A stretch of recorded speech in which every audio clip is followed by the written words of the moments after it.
As students go back to school, districts across the country are struggling to make decisions about COVID safety procedures.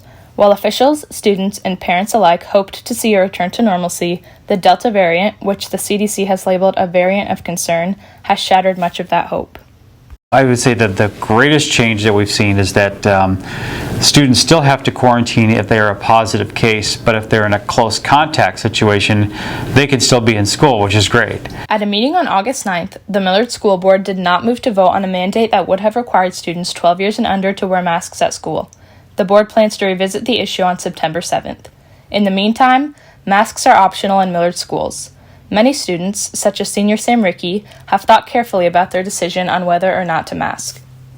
I choose to wear a mask because I know that COVID numbers are increasing, and so I choose to wear a mask to protect myself and others, regardless of the fact that I'm vaccinated, because even though that does protect you from COVID, it doesn't fully get rid of your risks. Even though there is not currently a mask mandate in Millard, many other protocols have been implemented to keep students and staff safe.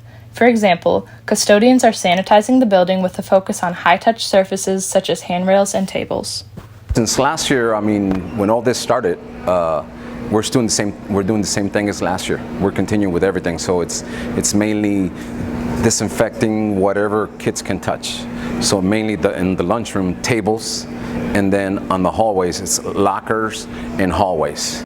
Along with sanitizing, the district is continuing with many of the contact tracing protocols that were in place last year. When a student tests positive for COVID-19, they must stay home for a required isolation period of 10 days. The administration notifies the district communication director of the case, along with any students who are within 6 feet for over 15 minutes. The district recommends these students wear a mask and watch for symptoms, but they are not required to quarantine. With case numbers rising, Millard's COVID protocols are subject to change. However, one thing remains the same. It is important for Millard to work together to keep everyone safe and healthy. Watch out for crowded spaces and also places where you can't, when case numbers start to go up on the rise, if you can't maintain social distance, or you think there's maybe some people around you that look like they might be symptomatic, you might want to consider wearing a mask in that situation. It just gives you another line of defense so that you don't catch what they have. For more information on Millard's COVID protocols, visit mpsomaha.org/COVID-19.